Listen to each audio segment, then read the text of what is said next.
को मेरा प्रणाम। मैं डॉक्टर चंदन कुमार, डायरेक्टर एनआईटीएम आनंद नगर। कि सामान्यतः सर हम लोग एक बड़े ही मध्यम वर्गीय परिवार से बिलॉन्ग करते हैं कि जो सफ़र हमने किया है धन के अभाव में, एक लैपटॉप और टैबलेट देने की व्यवस्था करेंगे। हमने इसके पूर्व में भी किया है, बच्चों को दिया है और बच्चे आज पढ़ रहे हैं। सुर नर मुनि की याही रीति, स्वार्थ पाए करे सब प्रीति।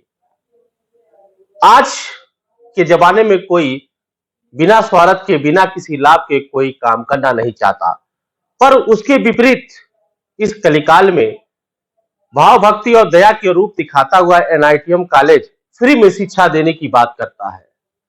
क्यों कर रहा है फ्री में शिक्षा देने की बात, और साथ ही साथ उन गरीब और बेसहारा बच्चों को कंप्यूटर की शिक्षा देने की बात कर रहा है और परीक्षा करा रहा है। क्या है ऐसा कि फ्री में करवा रहे हैं? कैसे हो रहा है पूरा कार्य? बहुत बहुत सबसे पहले आपका धन्यवाद और एनआईटीएम में आपका हार्दिक स्वागत। आपके सभी चैनल के दर्शकों और सब्सक्राइबर्स को मेरा प्रणाम। मैं डॉक्टर चंदन कुमार, डायरेक्टर एनआईटीएम आनंद नगर।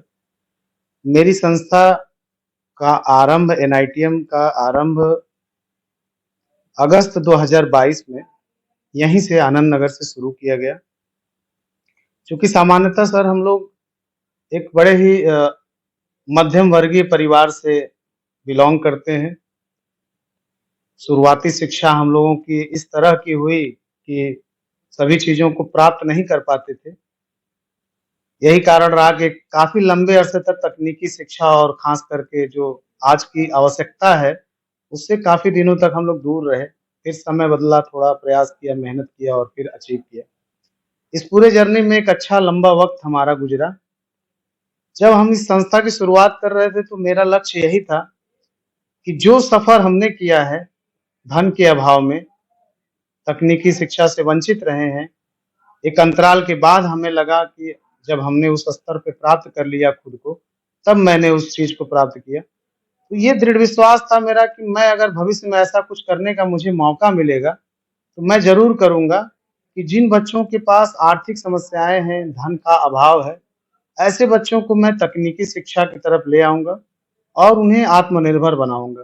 जैसा कि हमारे देश के माननीय प्रधानमंत्री जी का भी ये आह्वान है कि भारत को आत्मनिर्भर बनाया जाए, और आत्मनिर्भर बनने के लिए मुझे लगता है कि तकनीक से बड़ा कोई माध्यम नहीं है, तकनीकी शिक्षा से बड़ा कोई माध्यम नहीं है। आज से 2 वर्ष पूर्व जब इस संस्था की शुरुआत हुई, शुरुआत से ही मैंने इस क्षेत्र में कंप्यूटर शिक्षा की अलख को हर घर तक पहुँचाने के लिए मैंने एक शुरुआत की। भविष्य ज्योति स्कॉलरशिप परीक्षा की शुरुआत की, जिस परीक्षा का उद्देश्य है कि कक्षा 6 से लेकर, जो बच्चा कक्षा 6 में अध्ययनरत है, कक्षा 6 से लेके ऊपर तक के, यानी ग्रेजुएशन, पोस्ट ग्रेजुएशन, उसके भी ऊपर अगर कोई कंप्यूटर शिक्षा से वंचित है और आर्थिक रूप से कमज़ोर है, धन के अभाव में अगर कंप्यूटर शिक्षा प्राप्त नहीं कर पा रहा है, तो ऐसे बच्चों के लिए हम एक परीक्षा कराते हैं, जिसमें जीके प्रतियोगिता होता है, math, reasoning, English, Hindi, general knowledge के प्रश्न होते हैं, सामान्य प्रश्न होते हैं। आपको पता ही है कि आजकल जो है हर जगह प्रतियोगिता का दौर है। बच्चा इंटर करता है, इंटर के बाद सरकारी नौकरियों का फॉर्म भरता है, तमाम उससे परीक्षाओं का, प्रतियोगी परीक्षाओं का सामना करना पड़ता है।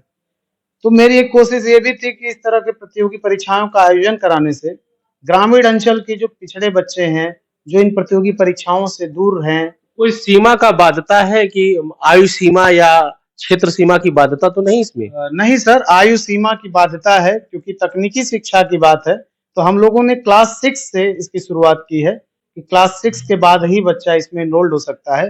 रही बात क्षेत्र की, कोई सीमा नहीं है। भारत के किसी भी कोने का कोई भी बच्चा हमारी संस्था में आ सकता है, पढ़ सकता है और उसे एक अच्छा माहौल हम देने का पूरा प्रयास करते हैं। जैसे पंपलेट में आपके मैंने पढ़ा कि निःशुल्क के साथ-साथ उसमें लैपटॉप भी पाए फ्री में, तो ऐसा क्या उपहार मिल रहा है बच्चों को? बिल्कुल सर।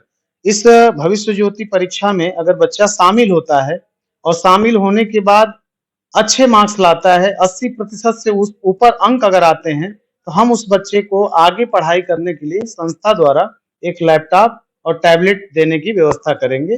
हमने इसके पूर्व में भी किया है, बच्चों को दिया है और बच्चे आज पढ़ रहे हैं। तो ये हमारी 5वीं बार होने जा रही परीक्षा है। इसके पूर्व के 4 परीक्षाओं में हमने ये सुविधाएँ दी हैं और वो बच्चे अच्छे से पढ़ के अपने आगे की ओर अग्रसर हैं।